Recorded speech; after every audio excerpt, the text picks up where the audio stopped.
Welcome to the Blind Apex Podcast, where amateur club racers tune in to get faster.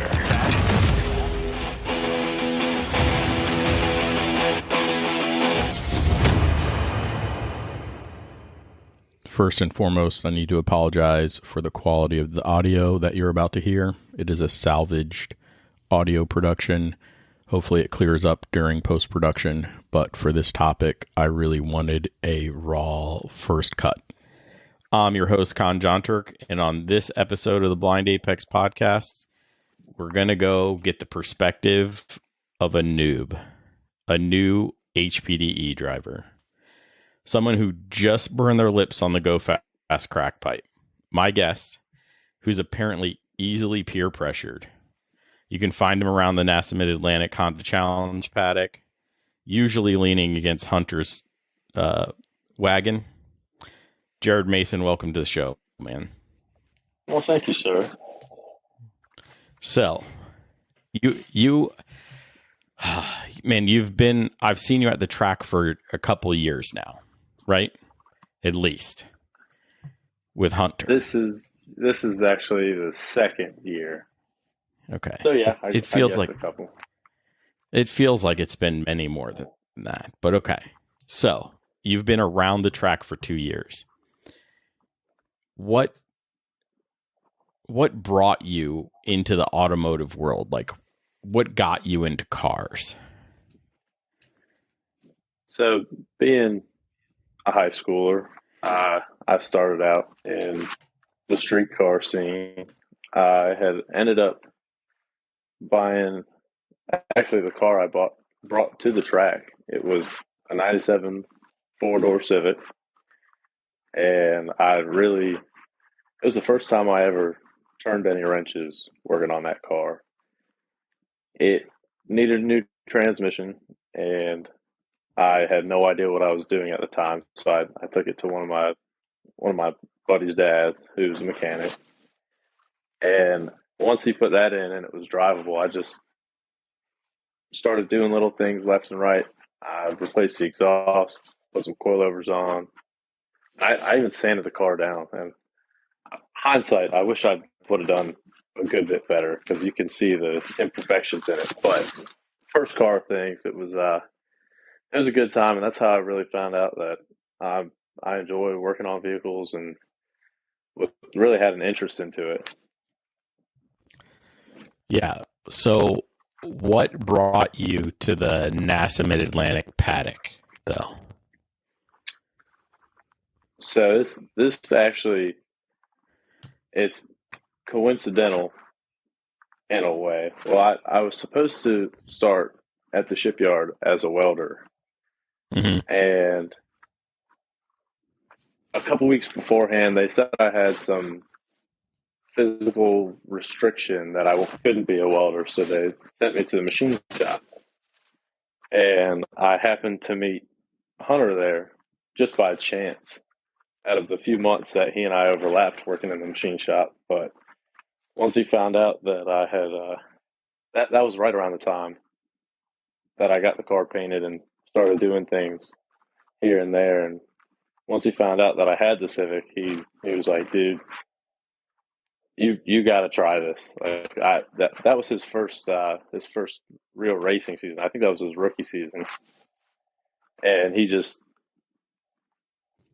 really wanted me to get out there and try it. And he'd been bugging me for 3 years by the time I finally got out there. But he's definitely the reason why I'm in the Honda Challenge paddock. Yeah. So if it was his rookie year, it's been 4 years because he and I were rookies together. So you've been around for 4 years, not 2 years, but and it takes a while. So I think you're like most new people to HPDE. Most people don't go, oh, I think I want to drive on track, and then they find a way to get there. It's the rest of us. It's the racers, the instructors, the experienced HPD people. We're over there scumbagging our friends, right? We're like, hey, you like cars? I like cars too. You want to have real fun? You should come to the track. I think that's how it normally works. So your story is one I've heard many times. Oh, I was at work. My buddy did it at work, and I started coming to the track, and then eventually I succumbed to the peer pressure and I went out on track. So, yeah, I mean, that's just the normal story as far as I know it to be. But what finally drove you to sign up for this event? You know, how nervous were you when you signed up for it? I'd like to say I wasn't nervous, but you are absolutely right. I was. I eventually grew tired of not knowing what it was like to be on track after how many times I've been there. Right. And I'd gotten on iRacing a few times, which with Hunter's VR set is a terrible idea if you can't do motion things, but just it was a nightmare.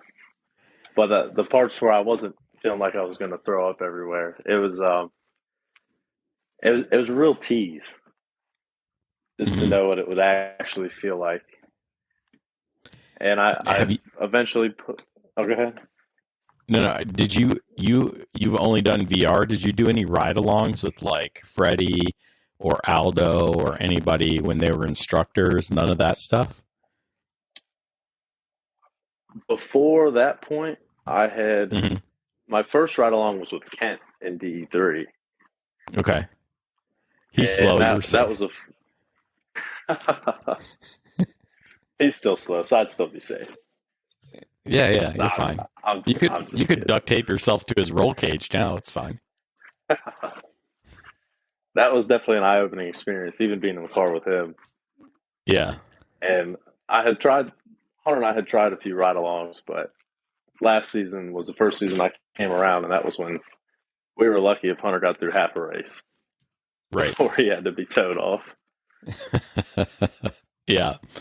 So you got the exposure of being in a race paddock. And I don't think that's what everybody gets to feel or see. Okay. I think most people, and I'm sort of speaking to the folks who have done it a lot, right? So me, I've been there. I've been in the NASA paddock for a long, long time. There's guys and gals in the paddock that have been around for a long, long time. And they need to understand that when they see people like you who are brand new, they're not going to exactly have this experience because you've been there. You've watched how we get the cars running just enough to get out there and race, you know? How did you prepare your car to go to the track? So I had just, at the time, swapped in a B18C1, and that was really what lit the fire to make sure everything else was good and ready for the first event.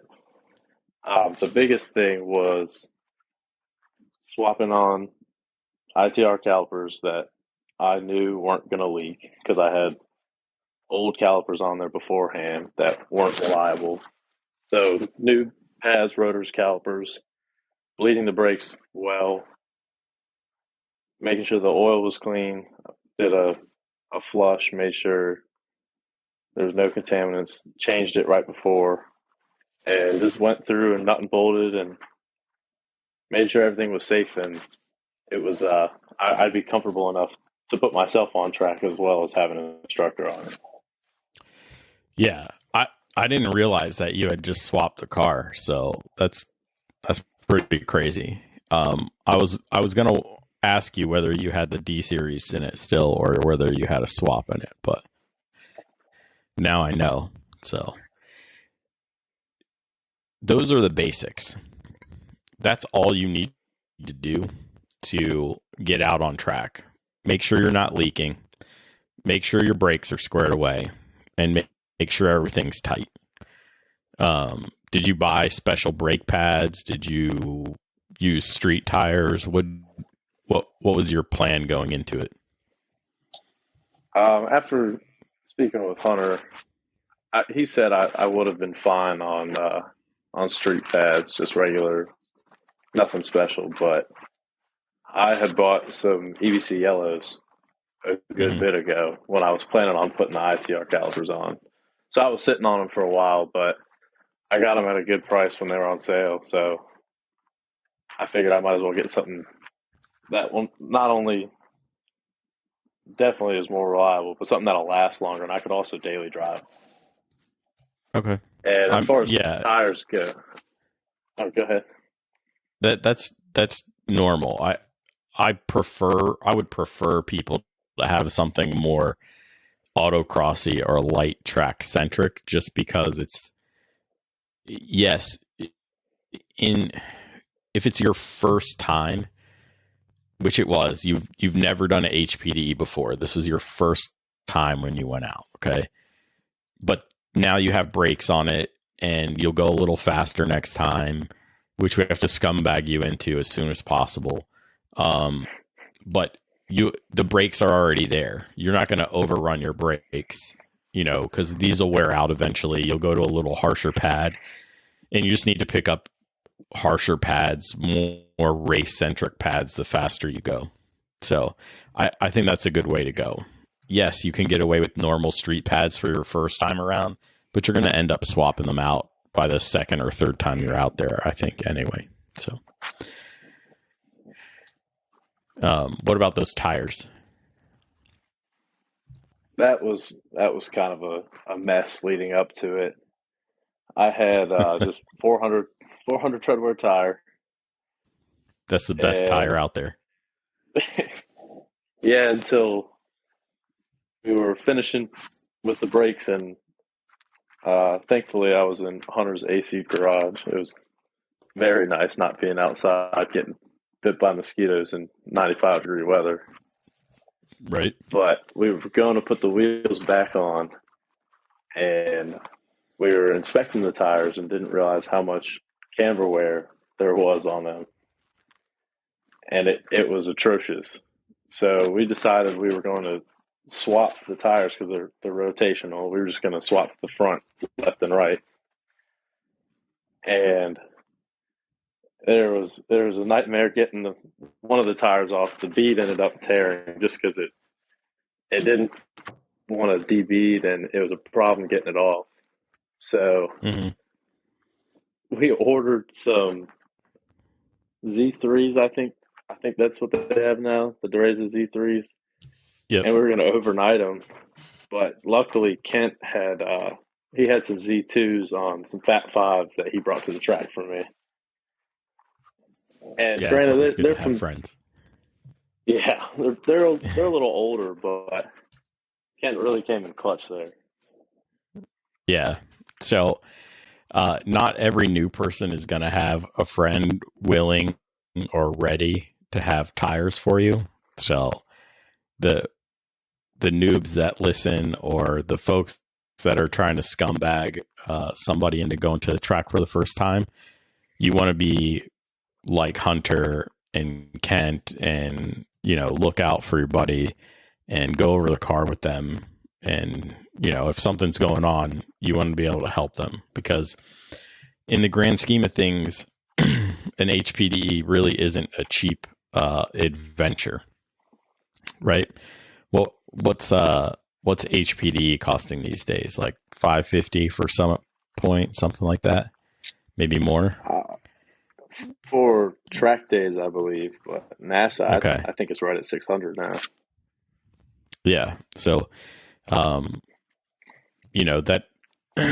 that's quite an investment, especially when you're like, oh, now I got to get tires. Now I need to do this, need to do that. And really, you want your new HPDE person to just concentrate on driving and whatever the instructor says in the classroom and in the car. So you want to be that support person. I know you're scumbagging them into going, but you really need to be that support person also. So let's talk a little bit about your mentality getting there to the track, right? So did you tow your car to the track or did you drive it there? I did tow it. I now own the Suburban that Hunter had sold me, but at the time Uh-huh. it was still Hunter's.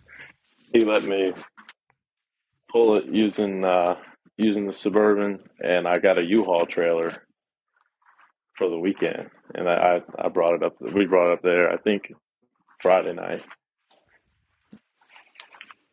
Okay. I mean, most new people will drive there, but when you have friends and trucks and stuff like that, it's nice not to drive it there because you got to haul a bunch of stuff. So, was Hunter running that weekend also? Yes, he was. He's Okay. got his the dually, his Right. old diesel in his trailer. So he fortunately, I didn't put him out in any. Did you make him carry all the tools and stuff? Did you just drive with your stuff in a cooler and the car and drive down? I had a few of my things, but I made him take most of it because the Suburban was loaded up with probably 15 tires, anywhere from 12 to 15 tires for. I forget Holy whether we were dropping them off. Oh yeah, it smelled like rubber for days in there. Yeah, but that wasn't for you though. That was for other people, right? Oh yeah, it was not for me. Okay. Yeah, cuz you don't need that many on your first event. So but when you're driving up to the racetrack, what were you thinking about? The biggest thing I was thinking about was making it home in one piece, whether it be Okay. towing and or the car from coming Right. off track. And that for me, Okay. that was my first time towing anything, so that was definitely nerve wracking as well. Oh, it's not that bad. It Can't be that wasn't, bad. but coming into Okay. it, I was quite nervous. Okay. Yeah, it's a different animal the first time you tow anyway. It towing your race not well, towing your race car, but towing your car on the back of a trailer, it's really different than like, the yard waste that you have in the garden track or trailer, that you're taking to the dump. You don't really care about that $500 trailer with trash in it. But you're renting a trailer and you have your car on it, so it can be a little nerve-wracking. I can see that. But Absolutely. so you get to Summit Point Raceway, you get unloaded. Let's talk about what the weather looked like. Unfortunately, it was one of the wet weekends, and it was not looking good from earlier in the week. And rain or shine, I'd already paid for it. I was going. I was determined. Right. That's the right mentality. Absolutely. Absolutely. Wet weather or not, you should be out there. And I'm going to tell you, you did HPDE 1 in the wet. You should never fear the wet. There's a lot of people who fear the wet. And the more time you spend in it, the better you're going to get with it. But the fact you cut your teeth on it, I don't think you're going to have any of those normal issues that folks do in the future. So good for you on that. But what were you thinking that Friday night? I guess you guys all were camping there or camped up in Hunter's trailer for the night.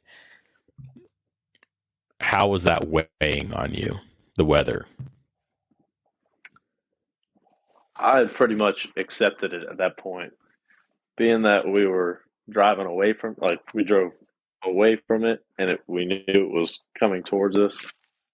Mm-hmm. We drove right through it. I don't really know. I don't think I even gave myself a chance to hope for dry weather. So it was going to be a learning experience, not only learning the track, and how to drive the car, but also in the rain. There was no other option. Yeah. I showed up Saturday. I think it was Saturday. I showed up to hang out, and I had waterproof shoes on. I had my slicker gear on. You know, I had all this. I was ready, right? I was driving from my house up there, and I was like, "This is going to be exciting, and this will be fun, right?" I had all this wet weather gear on, and I still got soaked like to the bone. It was that wet. I mean, it felt nonstop. And then when it did let up, for whatever reason, the area was just flooding. So it was a challenge. What did your instructor tell you about that event? Freddie was Oh, wait, Freddie was your instructor? Yeah. Okay. No, it was a good time. I didn't realize it was Freddie. Yeah. He was comfortable, and he just really made sure to hone in my brain to make sure I wasn't going to overdrive the car without knowing what I was going to be feeling. Okay. Did you guys set goals for every session out, or was the weather so crazy that he was more worried about you just learning the track and being comfortable? Yeah, it was more so taking the tires into consideration and taking the tropical storm we were driving through. It was pretty much just get through each session, take what I can from it, but just really worried about learning the track and learning what go through the motions, really. Okay. So you're driving in the inclement weather. It's wet everywhere. I mean, it was so wet. It was ridiculous. When do you think, maybe it wasn't even on Saturday, when do you think you finally felt comfortable with driving at Summit Point in the wet? I can honestly say I did not get comfortable the entire weekend. Okay. I'm not. I was just trying to pinpoint maybe you were going to get comfortable, or you did get comfortable. It doesn't surprise me that, especially with your first event, you're taking in everything through a fire hose. You know, you're taking in instruction from your instructor. It's wet. The windshield wipers are going. You're trying to figure out where the next flag station is, the next apex is, the next braking zone. I mean, everything's coming at you. It doesn't matter whether you iRace or not. Things just get they can be overwhelming in your first track experience. So it doesn't surprise me that you weren't comfortable. But to me, watching you out there, you were getting better. So you may have not felt comfortable, but whatever Freddie was telling you and the repetition that you had, you were driving from the outside. It looked like you were more comfortable driving in it. So just to tell you that. So how did that event go for you?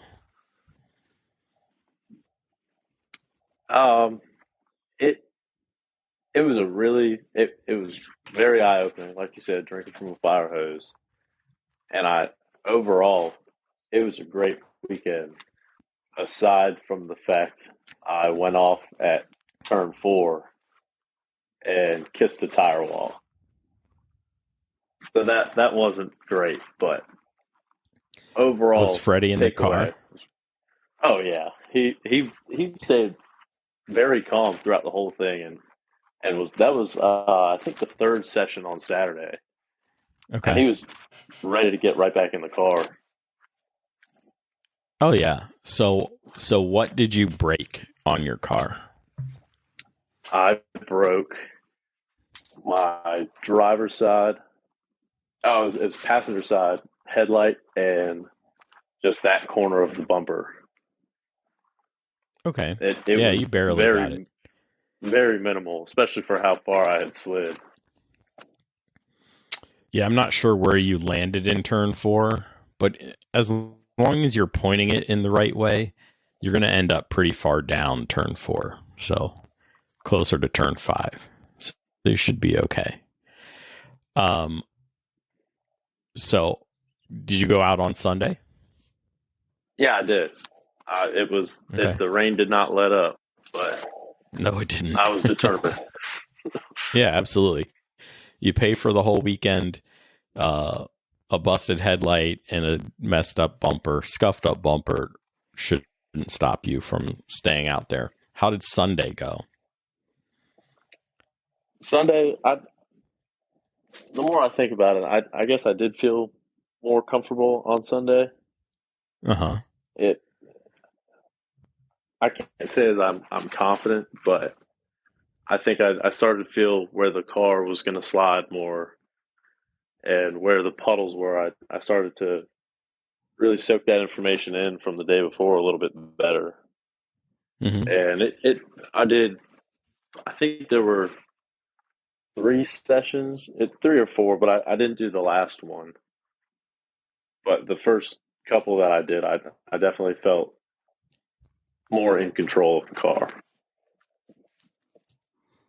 Yeah, I wouldn't. Yeah, you're going to feel that way. You're going to feel more comfortable, but you're probably not going to feel less nervous overall, especially since you went off, even though your off was pretty minimal in the grand scheme of things.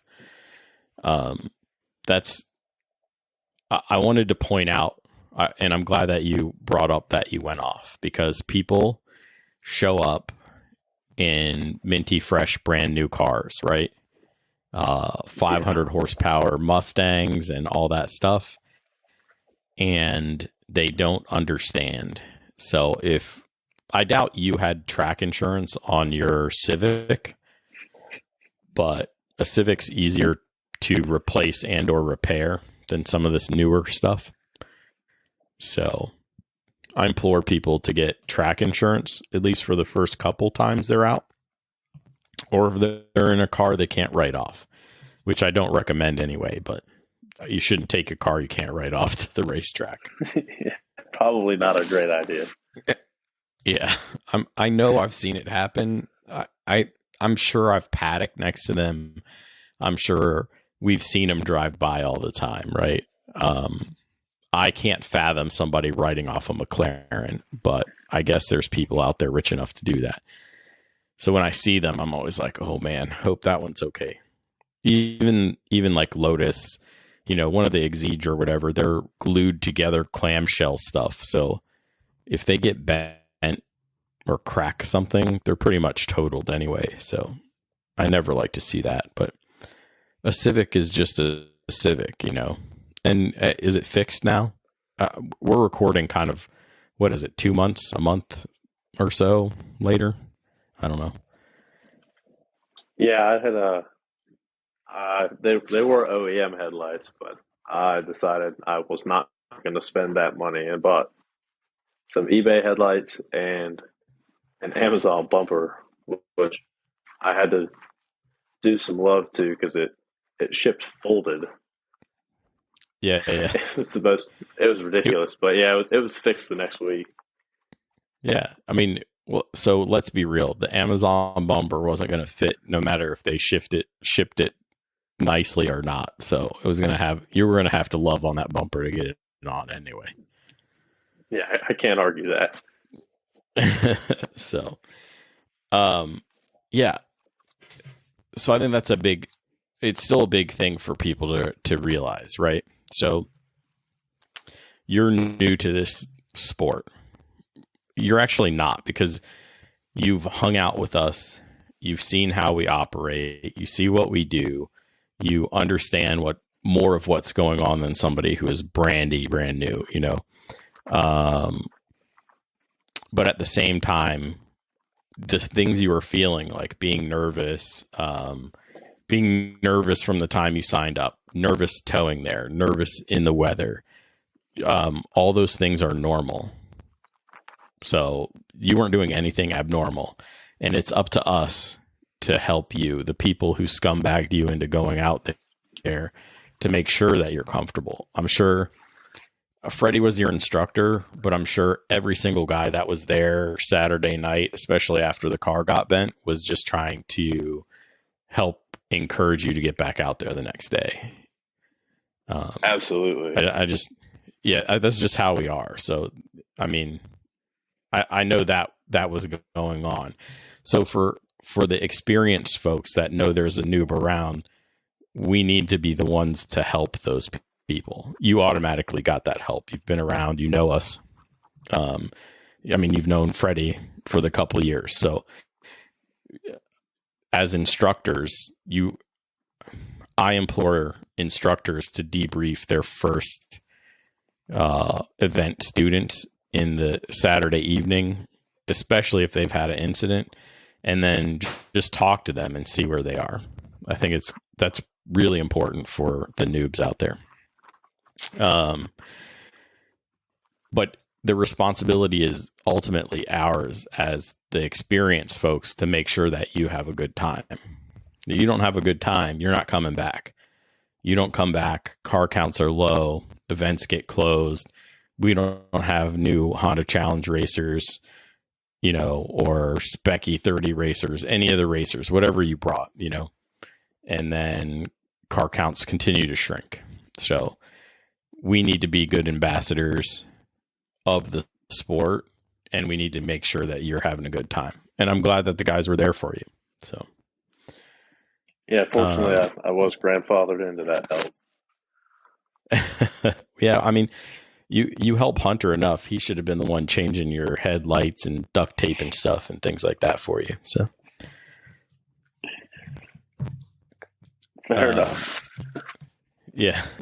So, do you have any tips for new people that are going to the racetrack for their first HPDE? The main things I can say after even knowing Hunter and knowing him and being around you guys beforehand is just have someone, if you're not comfortable, one over your car, check the brakes, make sure you're not leaking, make sure everything's tight, and pretty much get out there and do it. Just try and find somewhere like an event that's close to you so you don't need to worry about driving too far if you're going to be driving yourself. Pick either VR or Summit if you're around here. And really just get out there and do it. And I had spoken with Hunter a good bit, just briefly before we got on the call. And I asked him about what it's like driving with an instructor that you don't know beforehand. And a tip that we had spoken about is just making sure you are really confident in the safety of your car and present it to the instructor with confidence that they're about to sit in the car with you going faster than you probably ever have before. And probably the best way to make sure your instructor is going to allow you to have a good time and try and help you have a good time is making sure that they're comfortable with you and can trust you, at least to some degree, for the first time you're going on track. Yeah, absolutely. And I think there's a couple of, you're right. Especially making sure your car is sound and showing them that it's sound. One way you can do it, if you're not handy with a wrench, is there are local shops, performance shops that do pre-tech inspections for race groups. If you ask around on Facebook forums, stuff like that, I'm sure somebody can point you in the right direction. They'll do a once over, make sure there's nothing leaking. They will actually do the nut and bolt check on the car too. A big thing for me is you just have to be, as a new HPDE driver, you have to be open and willing to listen and express that to your instructor. That'll make them more comfortable in the car, but you're going to need to learn a lot. So I, one of the reasons I wanted to have you on the show is because it's been, my first HPDE was in like 2003. It's been a long time. It's 21 years since I knew what it was like to be brand new, So, but what I do remember is that I had to go in with a really open mind because my instructor was telling me things that I definitely didn't think was true. I'd never driven on the track before at all. And the first time I did HPD, I hadn't even done a ride along. Sims weren't a thing back then. And, I had to trust him and he had to trust me. It is a relationship. You're going to develop a relationship over those 2 days, 1 day, whatever it is with your instructor. So you want to be open-minded with them also. Yeah, I think that's a great point. And just like you said, being communicative, that you are willing to listen and you're going to listen to what they have to say, because at that point they're an instructor and they have turned a good bit of laps, a pretty significant amount of laps that they are certified to instruct you. And especially if this is your first event or first or second even, they're the ones with the experience and ultimately are going to be the ones to keep you guys safe in the car if you're willing to listen. Yep. I was always big on asking what the goal was for every session, even to the point where they were signing me off solo, initially, the first time you step foot on track or turn a wheel on track, I'm sure the goal is to get you around the track safely and point out where your flag stations are. The second time out on track's probably going to be like, we want to start honing in, say, the first third or half of the track as far as getting you closer to the line. By the end of the first day, I'm sure they want to get you on the correct HPDE line across the track. Maybe in the first weekend, I don't know. I'm not an instructor, so I don't know. But every time you go out, I'm sure they have a goal for you. And if you ask them what that goal is and what you're working on, and you're enthusiastic, no matter what they say it is, to learn, I'm sure they'll be more comfortable with you. So, yeah, absolutely. Do you have any more tips over there? I really think between the two big ones that we had said, just make sure the car is safe and reliable, and being willing to learn and even go outside your comfort zone. Because now that I bring that up, that was specifically one of the most uncomfortable feelings I had in the car. Was I started to get loose.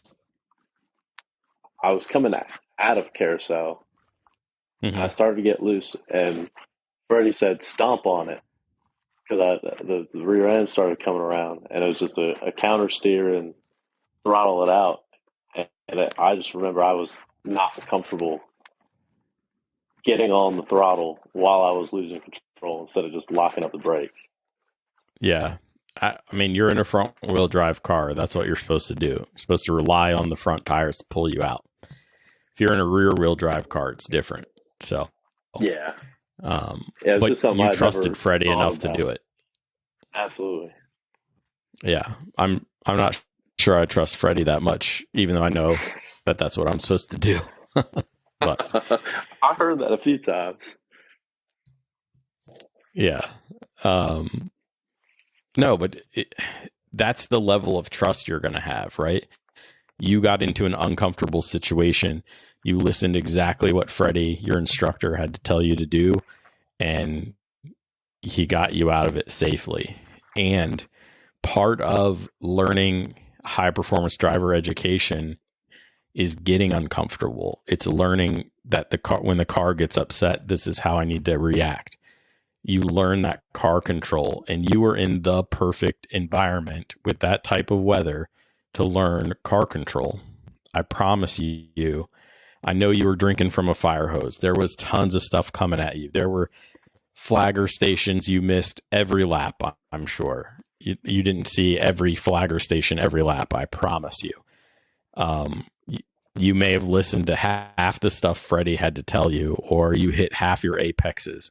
But that experience in that weather, your first time out, gave you more education than you're ever going to know.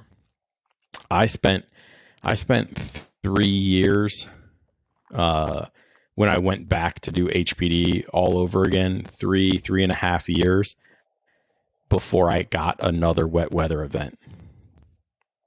I had one in like 2004, and then I didn't have another one until 2018, I think. So that's a long stretch, you know, and now I love it, right? But I can promise you that first time, and I was in HPD 3 all by myself when it started to get wet. You know, I had to turn the lights on, the windshield wipers on, and deal with puddles, right? And streams running across the track. I was by myself, you know, and that's how I had to learn. So you should be thankful that you got to learn with the instructor in the car. And everyone, it doesn't matter whether you're new or not, you need to take advantage of those wet weather events. Just do it. The more you do it, the better and easier it is on you. The less stress you'll have, and you'll even look forward to it. I really look forward to it now. So that's pretty interesting. Yeah. You don't hear that but often. Yeah. Well, we went through a long dry spell. I can tell you in the old car, you know, I used the RA1s on that car twice. And one time I didn't really need them, and one time I definitely needed them for the wet weather, and that was about it. So and that was in the old car. In the new car, I haven't needed them yet. So it doesn't happen that often, but you got to get good at it no matter what, especially in a front wheel drive, man. We're supposed to have the advantage. So fair enough. Yeah. All right. Well, I think that wraps up what the noobs think and what they go through at the racetrack on their first track experience. I really appreciate you coming on the show, man. We'll have to get some more feedback from you. Maybe when we do some trackside stuff, I'll throw a microphone at you. Fair enough. Yeah, I really appreciate you having me. Let me talk to an experienced racer. Oh, yeah, right. You talk to Hunter all the time. All right, man. Have a good evening. Thank you, sir. You too. Until next time, keep working on yourself, keep working on the car, and let's get faster.